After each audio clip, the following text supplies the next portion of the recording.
Hello दोस्तों, कैसे हैं आप सभी। मैं प्रीति सिंह एक बार फिर से अफेयर्स एक्सपर्ट पर आप सभी का बहुत बहुत स्वागत करती हूं। एक नए सेशन के साथ में मैं आप सभी के साथ में हूं और आज के इस सेशन में मैं आपको कुछ सेलेक्टेड न्यूज़ डिस्कस कराने जा रही हूं। मॉर्निंग में हमने इन पर बेस कुछ एमसीक्यूज किए थे, बट डेफिनेटली डिटेल डिस्कशन तो जरूरी है ही। तो देखते हैं पहली न्यूज़ अपनी क्या है। हमने नेशनल ब्रॉडकास्टिंग डे मनाया 23 जुलाई को। ठीक है, 23 जुलाई को हमने एक इंपॉर्टेंट डे मनाया। अच्छा, इंपॉर्टेंट डेज के बारे में आपको मैं बताऊं तो इंपॉर्टेंट डेज का नाम ही इंपॉर्टेंट डे, मतलब इस दिन कुछ तो कुछ इंपॉर्टेंट हुआ था, दैट्स वाई ये दिन हमारे लिए खास है।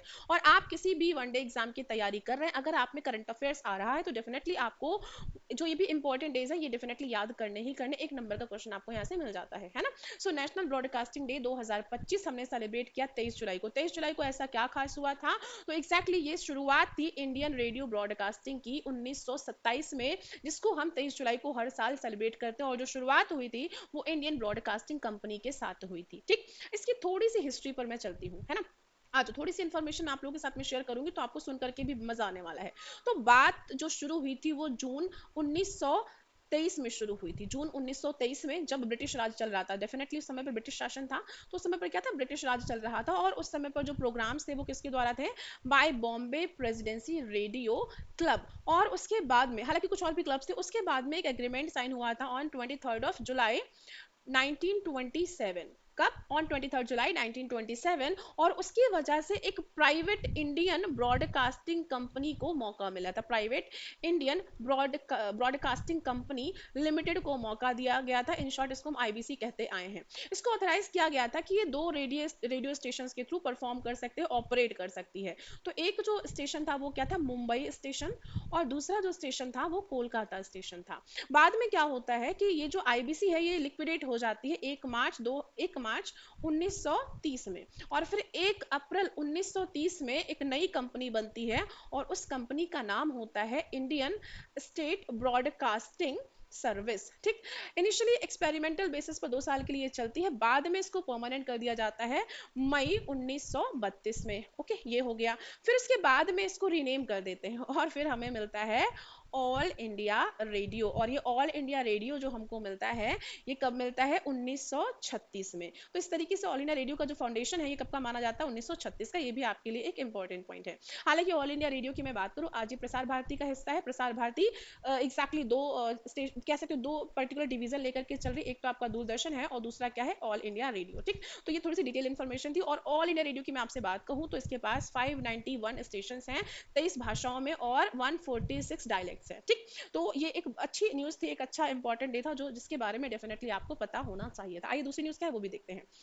44% rise in India's intellectual property filing in 5 years. 5 सालों में 44% की बढ़ोतरी हमको देखने को मिली है भारत के इंटेलेक्चुअल प्रॉपर्टी फाइलिंग में। इंटेलेक्चुअल प्रॉपर्टी का मतलब क्या है, बौद्धिक संपदा। बौद्धिक संपदा, अगर मैं आपसे बोलूं आपकी सबसे बड़ी ताकत क्या है, तो आपका ब्रेन, आपकी सोचने समझने की, इन्वेंशन करने की शक्ति। सो गाइस, बौद्धिक संपदा को लेकर के कई बार लड़ाइयां भी हो जाती हैं। जैसे कैसे लड़ाइयां होंगी, मान लो मैंने आपने कहा कि भाई इस पर्टिकुलर चीज का जो आविष्कार है मैंने किया, और आपके फ्रेंड ने कहा नहीं नहीं इसको मैंने किया। ऐसा ऐसा हो जाता है कई बार कि कुछ बनाते हम हैं और अधिकार उसको दूसरे लोग कर लेते हैं। तो इसीलिए अगर हमने कुछ बनाया है तो उसको अपना नाम देना जरूरी है। तो इसीलिए लोग क्या करते हैं, पेटेंट फाइलिंग करते हैं, कॉपीराइट फाइल करते हैं। एग्जैक्टली उसी की हम बात कर रहे हैं। अभी देखो, बात अगर हम करते हैं अपने यहाँ पर स्टार्टअप्स की, एमएसएमई की, तो ये आप देखो ना, अब आपको यूनिकॉर्न्स देखने को मिलेंगे भारत में। यूनिकॉर्न्स के मामले में भारत तीसरे नंबर पर है। फर्स्ट पर चाइना, सेकंड पर नहीं, फर्स्ट पर यूएस, सेकंड पर चाइना और थर्ड पर इंडिया है। ये हम लोगों ने पहले भी डिस्कस किया हुआ है। ये जो स्टार्टअप से कैसे ग्रो कर रहे हैं, स्टार्टअप्स कैसे बनते हैं, आपके दिमाग में कोई नया आइडिया आया, आपने उस आइडिया के साथ में काम करना चाहा। और देखो, सोने पर सुहागा कैसे होता है, जब आपको वहां पर फंडिंग मिल जाए, जब आपको वहां पर फी डिस्काउंट मिल जाए। तो एग्जैक्टली इसी वजह से, क्योंकि नए रिफॉर्म्स आए हैं ना, इसी वजह से आईपी फाइलिंग भी बढ़ी है, वो भी 44% से। तो डायरेक्टली आपसे यहाँ पर जो क्वेश्चन बनेगा वो यहीं से पूछ लिया जाएगा कि लास्ट 5 ईयर्स में आईपी फाइलिंग्स में कितने परसेंट का इंक्रीमेंट देखा गया है भारत में। ठीक है, ये वाली न्यूज में बस इतना ही। आ जाओ नेक्स्ट न्यूज देखते हैं क्या है। India UK FTA CETA gets cabinet approval. India और यूके, यूके का मतलब उत्तराखंड मत लेना, इंडिया एक देश है तो दूसरे देश के साथ में हम बात करेंगे। और हम बात करें यूनाइटेड किंगडम, देखो झंडा भी आप देख रहे हो, यूनाइटेड किंगडम, इंडिया यानी कि भारत और यूनाइटेड किंगडम के बीच में FTA यानी कि फ्री ट्रेड एग्रीमेंट पर अप्रूवल आ चुका है फाइनली। अब ये अप्रूवल आया तो इससे क्या फायदा मिलेगा, what is exact meaning and what is exact benefit of free trade agreement, इस पर थोड़ी सी बात करते हैं। तो यूके के जो पीएम है आफ्टर ऋषि सुनक कौन है, कीर स्टारमर, और ये इंडिया की विजिट पर है ना, और उसके बाद में फाइनल डिसीजन ले लिया गया कि इंडिया और यूके के बीच में फ्री ट्रेड एग्रीमेंट किया जाएगा। हालांकि इसके बारे में ऑलरेडी हमने डिस्कशन किया था ऑन 6 मई 2025। उसके बाद में फाइनल इसको अप्रूवल दे दिया गया है जब ये विजिट हुई है कीर स्टारमर की इंडिया में। और ये जो फ्री ट्रेड एग्रीमेंट है ये किस बात को फैसिलिटेट करेगा कि अब इन दोनों देशों के बीच में कम से कम टैरिफ होंगे, ऐसा भी कह सकते हो टैरिफ कट हो सकते हैं, सोशल सिक्योरिटी पर फोकस किया जाएगा और आईपीआर एंड इनोवेशन भी देखा जाएगा। आपको मैम इसका क्या सेंस है एग्जैक्टली, थोड़ा सा और एक्सप्लेन कर दिए, सुनो ध्यान से। फ्री ट्रेड एग्रीमेंट का एग्जैक्ट मीनिंग क्या होता है पहले आप ये जानो। फ्री ट्रेड एग्रीमेंट क्या होता है, मतलब जब दो या दो से ज्यादा देश क्या करते हैं, एक साथ एक तरीके से ट्रेडिंग को फैसिलिटेट करते हैं। कैसे, इंडिया का है यूके से आप हमारे यहाँ पर आप एक्सपोर्ट करो, हम आप पर किसी पर्टिकुलर गुड्स एंड सर्विस पर कोई चार्जेस नहीं लगाने वाले, कोई टैक्स नहीं लगाने वाले, मतलब टैक्स फ्री आपका एक्सपोर्ट है। आप हमारे पर सामान बेचो आपको टैक्स नहीं देना पड़ेगा, आप हमारे यहाँ से सामान खरीदो आपको टैक्स नहीं देना पड़ेगा। तो टैक्स की छूट मिलेगी तो उस जगह पर सामान खरीदने और बेचने जाओगे ना आप, डेफिनेटली जाओगे क्योंकि वहां पर आपको मार्जिन ज्यादा मिलेगा। ऐसे ही और भी कुछ बेनिफिट्स होते हैं जब हम फ्री ट्रेड एग्रीमेंट की बात करते हैं। तो एक्जैक्टली टैरिफ का कट करना, सोशल सिक्योरिटी पर ध्यान देना, एक्सपोर्ट इंपोर्ट सर्विसेज पर कम से कम टैक्स वगैरह, ऐसी जो कह सकते हो ना एक्टिविटीज होती है वो फ्री ट्रेड एग्रीमेंट के तहत आती हैं। आपको कि मैं फ्री ट्रेड एग्रीमेंट तो हम समझ गए, लेकिन ये जो CETA लिखा हुआ है इसका क्या सेंस है ये भी बता दीजिए। CETA की जब हम बात करते हैं इसका फुल फॉर्म क्या है। CETA का फुल फॉर्म अभी कनाडा और इसके अलावा EU के वजह से काफ़ी चर्चा में आया था। ठीक है, तो जब हम बात करते हैं CETA का, तो C मतलब क्या होता है, कॉम्प्रहेंसिव। C का मतलब क्या होता है, कॉम्प्रहेंसिव। और E का मतलब क्या, चलो मैं लिख ही देती हूँ। CETA एग्जैक्टली क्या है यहाँ पर इसका मतलब, comprehensive economic and trade agreement. ठीक है, सो इंडिया और यूके के बीच में फ्री ट्रेड एग्रीमेंट या CETA को कंफर्म कर लिया गया, पूरी तरीके से अप्रूवल इसका आ चुका है कैबिनेट के द्वारा। और फाइनली इंडिया और यूके ये एक्सपेक्ट कर रहे हैं कि हमारे दोनों पक्षों की जो ट्रेड है वो 2030 तक 120 बिलियन USD को हम डेफिनेटली पहुंच जाएंगे, हमारी ग्रोथ इतनी ज्यादा हो जाएगी। ठीक, आ जाओ देखो नेक्स्ट न्यूज क्या है। Suhani Shah wins global magician award at FISM 2025। ये है सुहानी शाह, इन्होंने जस्ट 6 साल की उम्र से अपने काम पर प्रैक्टिस शुरू कर दी थी। सुहानी शाह का नाम आपने सुना हुआ है, नहीं सुना है तो थोड़ा सा आज इनके बारे में सोचना, जाना, देखना। 6 साल की उम्र से इन्होंने शुरुआत करी ऐसा सुनने में आया। ठीक है, एक और बात समझो, हम अभी मैं ना देख रही थी कुछ लोगों के रिएक्शंस अबाउट सैयारा, है ना, सैयारा मूवी आई और उसमें देखो लोग फूट फूट के रो रहे, कोई डिप लगा के जा रहा है मूवी देखने, कोई कुछ। कभी आपने सोचा कि उससे, वो तो एक ड्रामा है, रियलिटी वहां पर कुछ है ही नहीं, वहां पर आपको क्या मिलना है, कुछ नहीं मिलना है। आप कभी वो फीलिंग्स वो इमोशंस अपनी फैमिली के लिए लेकर के देखिए, कितना कितना अच्छा आप फैमिली से ट्रीट आपको कितना अच्छा मिले, कितने अच्छे से आपको वो ट्रस्ट करेंगे, कितना प्यार करेंगे। एनीवेज वो बात जाने दो वरना फिर अपना टाइम वेस्ट होगा। So Indian magician and YouTuber है सुहानी शाह। ठीक है, सुहानी शाह को आप जानते होंगे, मुझे पता है आप लोग डेफिनेटली जानते होंगे, ऐसे लोगों को आप जानते हैं। सो इंडिया से सुहानी शाह ने इंडिया का नाम रोशन किया, क्यों, क्योंकि ये फर्स्ट ऐसी इंडियन है जिन्होंने बेस्ट मैजिक क्रिएटर टाइटल को जीता है FISM 2025 में। इसको कंडक्ट किया गया था टोरिनो इटली में। और ऐसा आप कह सकते हो कि जैसे फिल्म्स के लिए ऑस्कर अवार्ड होता है ना ड्रामा के लिए, वैसे ही मैजिक में ऑस्कर्स ऑफ मैजिक कहलाता है बेस्ट मैजिक क्रिएटर ये टाइटल, जो कि दिया गया FISM 2025 के दौरान। अब ये FISM 2025 का इसका फुल फॉर्म क्या है इस पर बात करते हैं। एक्चुअली जब हम FISM की बात करते हैं तो एक फ्रेंच एक्रोनिम है ना, और इसका फुल फॉर्म क्या है, फेडरेशन इंटरनेशनल डेस सोसाइटीज मैजिक्स। ठीक है, ऐसे ही आपको जनरली देखने को मिलेगा, बट जब हम इंग्लिश में इसके फुल फॉर्म की बात करेंगे तो क्या है, international federation of magic, simply magic societies. ठीक है, ये है फुल फॉर्म। तो इन्होंने ऑनलाइन मैजिक कैटेगरी में, क्योंकि यूट्यूबर है तो इन्होंने ऑनलाइन मैजिक कैटेगरी में ये ऑनर जीता है। और इनको बेसिकली जाना जाता है जो psychology and story telling and magic को कंप्लीट करके, कंबाइन करके ये लोगों को एंटरटेन भी करते हैं और डेफिनेटली अपना भी नाम कमा रहे हैं और इससे इन्होंने देश का भी नाम रोशन किया है। तो इन्होंने जो परफॉर्मेंस देना शुरू किया था वो जस्ट 6 साल की उम्र से शुरुआत करी थी। आपसे सिंपली यहाँ से क्वेश्चन बनेगा, recently who is the first Indian जिसने जीता है best magic creator eight FISM 2025। दूसरा क्वेश्चन भी बन सकता है कि FISM में बेस्ट मैजिक क्रिएटर का टाइटल जीता है सुहानी शाह ने। ये जो FISM 2025 है इसको कहां पर ऑर्गेनाइज किया गया था, तो याद रखना टोरिनो इटली में, ये भी आपको याद रखना है। आ जाओ नेक्स्ट न्यूज क्या है देखो। US to quit UNESCO, how it matters. US ने यूनेस्को से भी क्विट करने का अनाउंसमेंट कर दिया। और मैं आपको बताऊं ये पहली बार नहीं है, इसके पहले 2017 में भी ये डिसीजन लिया गया था। ठीक, तो थोड़ी सी इंफॉर्मेशन मैं आपको इन डिटेल दे देती हूँ। देखो यूएस ने खुद को विड्रॉ कर लिया है यूनेस्को से। यूनेस्को क्या है, यूनेस्को का क्या काम है, ये वैसे तो मैं बहुत बार आपको बता चुकी हूँ, लेकिन अब चूंकि हो सकता है कोई बच्चा नया भी ज्वाइन करे तो उसके बारे में फिर डिटेल में बता देती हूँ। देखो 2017 जब ट्रंप एरा था, ट्रंप की बात कर रहे हैं हम, डोनाल्ड ट्रंप की थोड़ी सी हिस्ट्री मैं आपको बता दूं। अच्छा, आप लोग जरा जब ये वीडियो देखिएगा तो कमेंट बॉक्स में डोनाल्ड ट्रंप किस पार्टी से बिलोंग करती है मुझे जरूर बताइएगा, ठीक है? चूंकि बता चुकी हूँ और नहीं पता तो भी आप कोशिश करना बताने को, नहीं बता पाओगे तो मुझे से पूछ लेना कि आप ही बता दीजिए, लेकिन कमेंट करके अपने फीडबैक जरूर दीजिएगा। सो डोनाल्ड ट्रंप की हम बात कर रहे हैं, ये 45वें 45th प्रेसिडेंट के रूप में ऑलरेडी अपनी सर्विसेज दे चुके थे यूएस में। फिर 46th प्रेसिडेंट के रूप में कौन आए? जो बाइडन, ठीक है, जो बाइडन आए, बाइडन आए। और फिर से भी उनके बाद में 47th प्रेसिडेंट के रूप में कौन आ चुके हैं?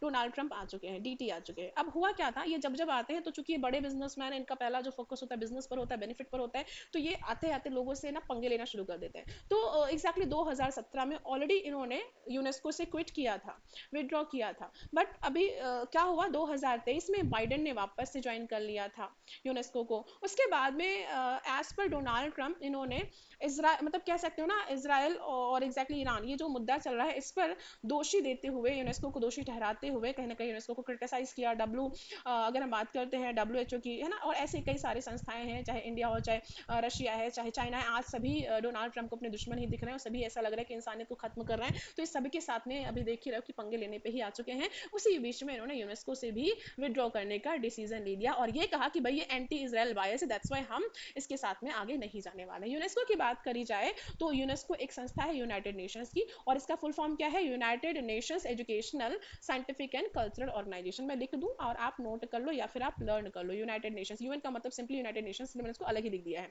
यूनाइटेड नेशंस, ई क्या है? एजुकेशनल, ठीक है। ई किस बात को रिप्रेजेंट कर रहा है? एजुकेशनल। एंड एस फॉर क्या है? साइंटिफिक। एस किस बात को रिप्रेजेंट कर रहा है? साइंटिफिक। फिर क्या है? और क्या है? सी है यूनेस्को में। फिर क्या है? सी है, तो सी किस बात को रिप्रेजेंट करता है? कल्चरल। और उसके बाद में है ओ, तो ये किस बात को रिप्रेजेंट करता है? ऑर्गेनाइजेशन। 1945 में स्टैब्लिशमेंट हुआ था यूनेस्को का। इसका हेडक्वार्टर कहाँ पर है? पेरिस, फ्रांस में। हालांकि स्टैब्लिशमेंट जो हुआ था वो यूके में हुआ था, ठीक है। तो यूनेस्को का बेसिकली काम क्या है? एक स्पेशलाइज्ड एजेंसी है यूनाइटेड नेशंस की, जिसका मेन पर्पस क्या है कि पीस और सिक्योरिटी को जो मेंबर कंट्रीज है उनके बीच में बनाए रखना है, इसके लिए यूनेस्को काम करता है, ठीक। आ जाओ नेक्स्ट न्यूज देखो क्या है। National sports governance bill 2025 introduced. National sports governance bill 2025 को इंट्रोड्यूस किया गया। अब ये जो बिल है एक मेजर रिफॉर्म है भारत के स्पोर्ट्स गवर्नेंस को लेकर के। स्पोर्ट्स गवर्नेंस का मतलब क्या है? स्पोर्ट्स से जुड़े हुए कुछ ऐसे नियम, कुछ ऐसे कानून जिससे जो हमारे स्पोर्ट पर्सनालिटीज हैं वो एक ट्रांसपेरेंट इन्वायरमेंट पाए, एक अच्छा, एक हेल्दी इन्वायरमेंट पाए, जिससे उनके खेलों को और ज्यादा निखारा जा सके।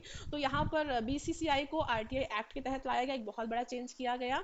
और साथ ही साथ में क्या कहा गया कि एज पर जो एग्जैक्टली इंडियन स्पोर्ट्स गवर्नेंस की हम बात करते हैं, जो मेजर एक बड़ा चेंज किया जा रहा है वो क्या है कि नेशनल स्पोर्ट्स ट्रिब्यूनल को भी स्टैब्लिश किया जाएगा। ट्रिब्यूनल्स की जब हम बात करते हैं उनका बेसिकली काम क्या होता है कि कोई भी कंप्लेन अगर कहीं से भी गई है किसी, अब ये तो खैर खेलों की बात है, वैसे भी आप जैसे एनसीएलटी वगैरह, मतलब ट्रिब्यूनल्स का बेसिकली ये वर्ड ही इस बात से जुड़ा रहता है कि अगर कोई भी कंप्लेन, कोई भी ग्रीवेंसेस गए हैं तो उसकी प्रॉपर अच्छे तरीके से जांच पड़ताल करना, फिर एक सही सोल्यूशन देना, है ना। तो ऐसे नेशनल स्पोर्ट्स ट्रिब्यूनल्स को स्टैब्लिश किया जाए। साथ ही साथ में जो एथलीट रिप्रेजेंटेशन है उसको भी इंश्योर किया जाए। और हाँ, जो भी इलेक्शंस होते रहते हैं, लाइक कभी किसी पर्टिकुलर स्पोर्ट्स, लाइक मान लो कोई ऐसी कोई भी ऐसी संस्था जुड़ी हुई है, उसके लिए कोई भी मेंबर्स चुने जा रहे हैं, कुछ भी इलेक्शंस हो रहे हैं, कोई कमेटी बन रही है, उसके कोई इलेक्शंस हो रहे हैं, तो वो जो इलेक्शंस होने चाहिए वो बिल्कुल भी बायस नहीं होने चाहिए, बिल्कुल भी किसी के फेवर में नहीं, मतलब वो पूरी तरीके से ट्रांसपेरेंट होना चाहिए। तो ऐसी कुछ चीज़ों, ऐसे कुछ मुद्दों पर ये जो स्पोर्ट्स गवर्नेंस है इसको और इम्प्रूव करते हुए, इसको और एनहेंस करते हुए ये बिल पास किया गया है। और ये भी कहा गया कि जो एज लिमिट है स्पोर्ट्स के लिए वो 75 ईयर्स होनी चाहिए।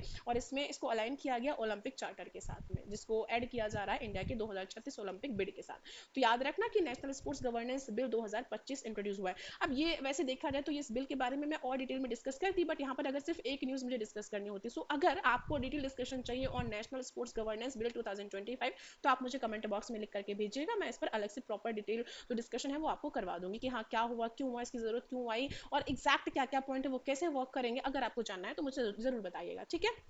अच्छा भाई, नेक्स्ट अपनी जो न्यूज़ है वो किस बात से है, Indian cities to create 70% of jobs by 2030 as per World Bank. World Bank की बात माने तो वर्ल्ड बैंक का कहना है कि जो भारतीय शहर हैं वो 70% तक की जॉब्स क्रिएट करेंगे आने वाले 2030 तक। तो ये तो बहुत बढ़िया बात है, इसमें हमको इतनी टेंशन लेने की क्या जरूरत है, कोई टेंशन की तो बात है नहीं, तो फिर ये चर्चा का विषय क्यों बना, ये तो खुशी की बात है। तो वर्ल्ड बैंक की जो लेटेस्ट रिपोर्ट आई है, इस रिपोर्ट में ये हाईलाइट किया गया कि जो भारतीय शहर हैं वो 70% तक के नए जॉब्स को क्रिएट करेंगे 2030 तक। बट हाँ, साथ ही साथ में जॉब क्रिएट होंगे तो सिर्फ पॉजिटिव फैक्ट्स ही नहीं है, हाई क्लाइमेट रिस्क भी हमें देखने को मिलेंगे। और ये भी कहा जा रहा है कि due to high climate risk annual losses भी हो सकते हैं। और एनुअल लॉसेस कैसे होंगे, कितने की पहुंच सकते हैं, तो 5 बिलियन यूएसडी तक पहुंच सकते हैं।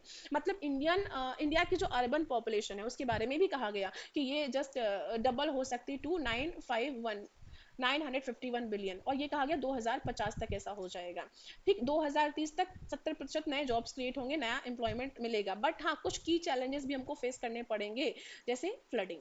अभी देखो ना, कहीं पर अर्थक्वेक आ रहा है, कहीं कुछ हो रहा है। अभी देखो रशिया में अर्थक्वेक आया ना 7.4 मैग्नीट्यूड के साथ में। तो ऐसे करके आप देख रहे हो, ऐसी चीजें भी होती रहती हैं। अहमदाबाद प्लेन क्रैश हुआ, ऐसे करके आप उसके बाद देख रहे हो कि प्लान क्रैश वगैरह, ये बहुत ही आम बात होती चली जा रही है। तो क्या वजह है, क्लाइमेट चेंज भी एक बहुत बड़ी वजह, मतलब टेक्निकल जो रीजन है वो तो है, इसके अलावा क्लाइमेट चेंज एक बहुत बड़ी वजह है इन सभी ऐसे जो भी डिजास्टर्स हो रहे हैं उसके पीछे, है ना। तो फ्लडिंग है, या फिर आप देखो ना एक्सट्रीम हीट, है ना, ये भी सिचुएशन हमें देखने को मिलेगी। और मैं आपको बता दूं, एनुअल फ्लड रिलेटेड जो लॉसेस होंगे वो उनके बारे में कहा गया कि 5 बिलियन यूएसडी तक पहुंच सकते हैं। और ये आने वाले समय में 2070 तक अगर बात करी जाए तो पता है कितने हो जाएंगे, एज पर दी रिपोर्ट, या कह सकते हो एज पर दी एक्सपेक्टेशन, अभी कंफर्म तो नहीं है, बट हाँ 30 बिलियन यूएसडी ये हो सकते हैं। ये भी आप चाहो तो नोट कर सकते हो, ठीक है। So as per World Bank ये डेटा बताएगा कि आने वाले 2030 तक 70% का हमको न्यू एम्प्लॉयमेंट जनरेशन देखने को मिल सकता है। बट हाँ, ये भी फैक्ट है कि जहां पर आपको प्लस चीजें दिखेंगी वहीं पर आपको माइनस चीजें भी देखने को मिलेंगी, मतलब फ्लडिंग, एक्सट्रीम हीट, ऐसी सिचुएशन भी देखने को मिलेगी। और इसकी वजह से 2030 तक जो हमें लॉस देखने को मिलेगा वो अप्रोक्स 5 बिलियन का होगा, और 2070 तक जो लॉस देखने को मिलेगा वो 30 बिलियन यूएसडी का हुआ करेगा ना। जो शहर है ना, कुछ उन पर भी बात करेंगे कि दिल्ली, चेन्नई, सूरत, लखनऊ, ये सबसे ज्यादा असुरक्षित शहर हुआ करेंगे आने वाले समय में। अभी तो मैं खुद भी लखनऊ में हूँ, लेकिन अभी मुझे हालांकि सुरक्षित लग रहा है, बट आने वाले समय में मे बी ये सुरक्षित नहीं रह जाए, ये भी सोचने वाली बात है ना। तो सोचो कहाँ जाओगे, क्या गाँव चलेंगे, और कहाँ चलेंगे। सच तो यही कि गाँव आज भी सुरक्षित है इन कंपेरिजन टू सिटीज। अच्छा, वर्ल्ड बैंक की बात आ रही, तो वर्ल्ड बैंक है क्या और वर्ल्ड बैंक का एस्टेब्लिशमेंट कैसे हुआ, थोड़ा सा ये जानते हैं। देखो, जब वर्ल्ड बैंक की हम बात करते हैं तो वर्ल्ड बैंक एक इंटरनेशनल फाइनेंशियल इंस्टीट्यूशन है जो कि अपने 5 एजेंसीज के साथ काम करता है। वर्ल्ड बैंक की जब बात करेंगे तो IBRD, IDA, MIGA और IFC, ICSID, ये 5 एजेंसी जिनके साथ में वर्ल्ड बैंक अपने ऑब्जेक्टिव पूरे करता है। और इसमें टोटल 189 मेंबर कंट्रीज इंक्लूडेड है, जिसमें भारत भी एक है। वर्ल्ड बैंक का जो स्टैब्लिशमेंट हुआ था, और इसी के साथ में IMF के स्टैब्लिशमेंट भी इसका मतलब साथ ही में हुआ था, और ये ब्रिटेन वुड कॉन्फ्रेंस की वजह से हुआ था। वर्ल्ड बैंक का हेडक्वार्टर वॉशिंगटन DC में है, और इसका स्टैब्लिशमेंट हुआ कब था, तो इसी मंथ में हुआ था, जुलाई 1944 में, ठीक है। सो अगर हम मतलब सीनियर की बात कर, सीनियर का मतलब समझो ना, इसके डायरेक्टर जनरल या इसके प्रेसिडेंट कोई होंगे ना, तो क्या वर्ल्ड बैंक में भी कोई ऐसी पोस्ट है, वर्ल्ड बैंक के हेड का नाम जानते हो क्या है, पता है तो कमेंट बॉक्स में बताना जरूर। अच्छा, मैं ही बता देती हूँ ना, कंफ्यूज रहोगे, अजय बंगा, ठीक है। वर्ल्ड बैंक के प्रेजेंट जो हेड है वो अजय बंगा जी है, नाम नोट कर लो, हेड कौन है। अच्छा, इनकी पोस्ट क्या है यही बता देना आप मुझे, हेड कौन है, अजय बंगा, ठीक है, अजय बंगा। फिर इनका जो टर्म स्टार्ट हुआ था वो 2 जून 2023 से शुरू हुआ था as a World Bank president, ठीक है भाई, प्रेसिडेंट है। आप मेहनत करो, उससे अच्छा मैं आपको बताते चलूँ। तो याद रखना कि as per World Bank recent report exactly जो जॉब क्रिएशन है 2030 तक वो 70% तक ग्रो हो जाएगा, बट और भी साथ में चीजें हमें देखने को मिलेंगी। आइए देखिए नेक्स्ट न्यूज क्या है।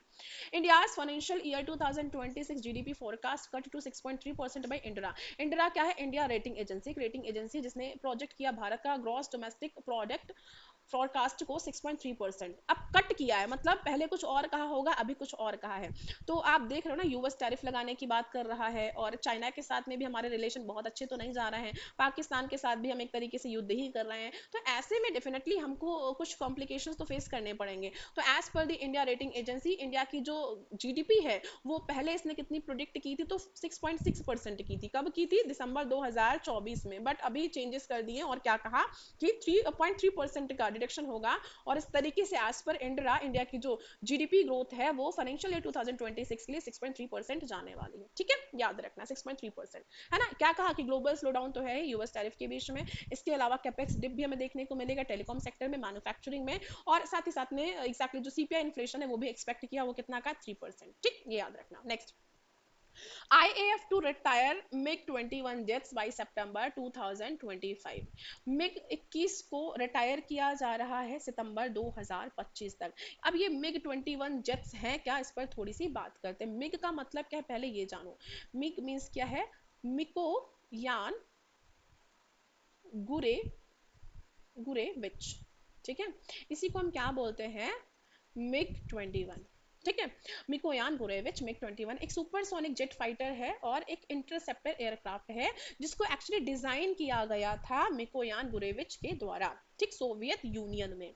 नाउ इसको रिटायर किया जा रहा है, इंडियन एयरफोर्स क्या कह रहा है, रिटायर करेंगे हम MiG-21 को, और ये 60 ईयर की लेगेसी को अपने कंप्लीट कर रहे हैं। फाइनली इनको हम रिप्लेस करेंगे इंडिजिनस LCA तेजस MK-1A के साथ में। तो ये बहुत अच्छी इंफॉर्मेशन है कि MiG-21 रिटायर हो रहे हैं इंडियन एयरफोर्स से, इनकी जगह कौन ले रहा है, इसको रिप्लेस कौन कर रहा है, LCA तेजस MK-1A। मिग की बात करते हैं तो इसने 1971 से इंडिया में अपनी सर्विसेज दी हैं कारगिल वॉर के दौरान से। और नाउ अभी चूंकि हम आत्मनिर्भर भारत बन रहे हैं तो ऐसे में हम अपने मॉडर्नाइजेशन एफर्ट्स के साथ में जो हमारे इंडिजिनस LCA तेजस MK-1A है इसके साथ में जाएंगे और MiG-21 को हम इससे रिप्लेस करेंगे। ठीक है, मतलब ऐसा कह सकते हो कि इंडियन एयरफोर्स और हमारी जो मिलिट्री है वो नए नए अचीवमेंट्स कर रही है, जैसे कहीं ना कहीं हमको ये जो एक तरीके का कह सकते हो ना एक माइलस्टोन देखने को मिला है। इसी के साथ में इंडियन आर्मी ने भी कहा कि भैया हमने भी रिसीव कर लिया अपाचे हेलीकॉप्टर्स को और इसमें इंडक्ट कर दिया गया अपाचे A64E हेलीकॉप्टर्स को, और ये कहां से मिले, यूएस से।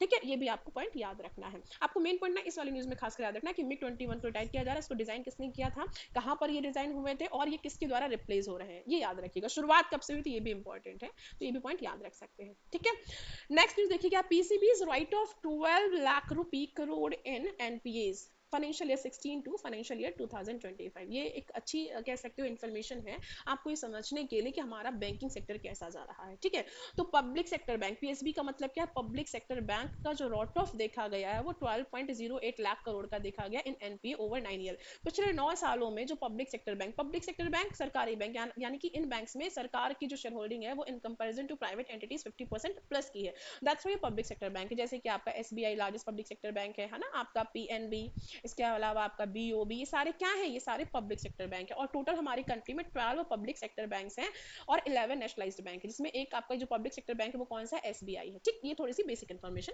About public sector banks. तो public sector banks write off देखा गया 12.08 लाख करोड़ का NPA में ओवर 9 ईयर। अच्छा, रॉट ऑफ का मतलब क्या है, देखो भाई जब लोन की बात करते हो ना, NPA वर्ड जो है नॉन परफॉर्मिंग असेट्स के लिए है। नॉन परफॉर्मिंग असेट्स मतलब जब आप बैंक से लोन लेते हो ना तो एक स्पेसिफिक टाइम पर आपको उस बैंक की उस लोन की EMI पे करनी पड़ती है। मान लो कोई EMI आपकी 1 तारीख को जानी थी, 1 जुलाई आई, आपने दिया ना तो कोई प्रिंसिपल ना तो कोई इंटरेस्ट। फिर मान लो दूसरा महीना आया और 1 अगस्त आ गया, आपने कुछ भी नहीं पे किया बैंक को। फिर तीसरा महीना भी आ गया, ऐसे करते करते टोटल 90 डेज जब हो जाएंगे और आप जब बैंक को अपने लोन के अगेंस्ट में कोई भी प्रिंसिपल या फिर इंटरेस्ट नहीं पे करेंगे तो बैंक आपके इस लोन को NPA में ला देगा। NPA में जहाँ गया बैंक अपना फॉलोअप लेगा, अगर पैसा मिल रहा है बहुत बढ़िया बात है, धीरे करके इसको भी 3 कैटेगरीज में डिवाइड कर दिया जाएगा। पहला क्या है, सब स्टैंडर्ड, दूसरा क्या है, डाउटफुल, और तीसरा क्या है, लॉस। तो लॉस में तब जाएगा जब बैंक को मतलब जब RBI या फिर बैंक का इंटरनल ऑडिट हुआ और ये देखा गया कि फला फला बंदा ये पैसा जो है ये बिल्कुल अब देने अभी मिलना ही पॉसिबल नहीं, तो वो रॉट ऑफ हो गया। ठीक है, तो ऐसा पैसा जो लॉस हो चुका, जो अब सरकारी जो बैंक है उनको पैसा वो वापस मिलने की बिल्कुल भी उम्मीद नहीं, हम इस पैसे के बारे में बात कर रहे हैं। ये जो अमाउंट है वो 12.08 लाख करोड़ का है।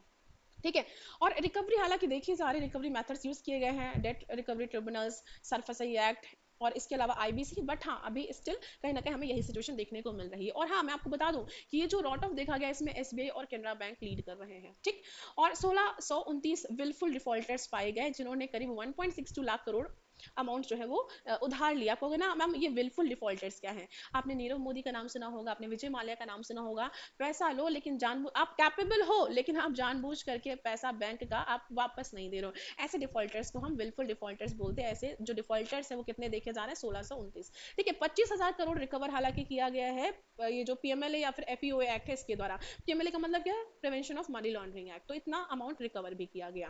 बट हाँ साथ ही साथ में कुछ नए स्टेप्स भी लिए जा रहे हैं, जैसे कि 48,570 सारे एम्प्लॉयज़ को रिक्रूट भी किया गया ताकि जो इस तरीके के ऑपरेशंस हैं, पैसे की रिकवरी है, उसको किया जा सके। बट स्टिल हम ये याद रखेंगे कि ओवर 9 ईयर्स जो पब्लिक सेक्टर बैंक है उनका जो रोट ऑफ अमाउंट है वो 12.08 लाख करोड़ का है। ठीक है, ये याद रखना।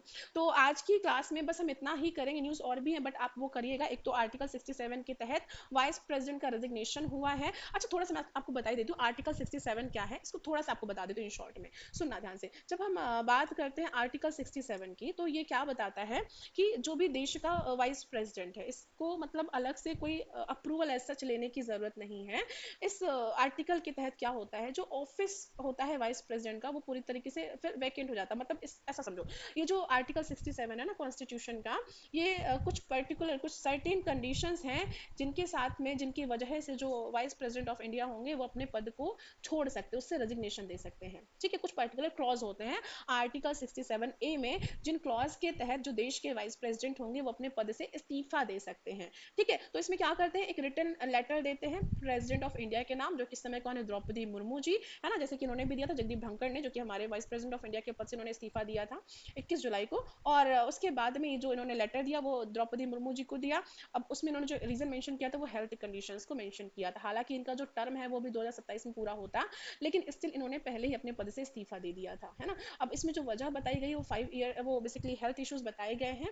बट वजह बहुत और भी सारी निकल करके सामने आ रही है, उस पर मैं अभी इस क्लास में तो डिस्कशन नहीं कराऊंगी, है ना। बट आप इतना याद रखना कि देश के जो उपराष्ट्रपति हैं जगदीप धनखड़, इन्होंने अपने पद से इस्तीफा दे दिया है आर्टिकल 67A के तहत। और जो वजह बताई है वो हेल्थ इश्यूज बताई है। तो जब सर्टेन क्लॉज की हम बात करते हैं ना, तो कुछ पर्सनल रीजंस, कुछ एग्जैक्टली जो कह सकते हैं हेल्थ इश्यूज, ऐसी कुछ चीज़ें होती जिसके साथ हम जो कॉन्स्टिट्यूशन का आर्टिकल 67A है इसके तहत जो देश के उपराष्ट्रपति होंगे वो अपने पद को छोड़ सकते हैं। ठीक है, बात समझ में। इनका जो टर्म था वो 2027 में पूरा होता, बट इन्होंने उससे पहले ही इस पद से अपना इस्तीफा दे दिया।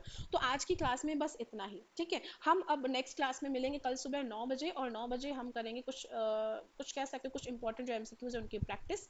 और आज कुछ और भी इंपॉर्टेंट न्यूज़ होंगी जो एग्जैक्टली मैं आप लोगों के लिए कोशिश करूंगी रात में रिकॉर्ड हो जाए और सुबह आपको अर्ली मॉर्निंग में मिल जाए। तो आपको इसके लिए करना क्या है कि आपको सारे इन्फॉर्मेशन टाइम टू टाइम मिलते रहे, इसके लिए आपको अफेयर्स एक्सपर्ट को सब्सक्राइब करना है और बेल आइकन को प्रेस करना मत भूलिएगा। ठीक है, हम मिलेंगे कल सुबह 9 बजे लाइव सेशन में। इसके अलावा regular updation and regular news के लिए आप लगातार थोड़ा सा एक्टिव रहेंगे, जो भी चैनल से अलर्ट आते रहेंगे उनको डेफिनेटली आप क्लिक करके देखते रहिए, क्या पता कौन सी न्यूज़ आपको कब किस एग्जाम में मिल जाए और उससे आपका सिलेक्शन लेने में आपको डेफिनेटली बहुत मदद मिलेगी। ठीक है, so guys bye bye, take care.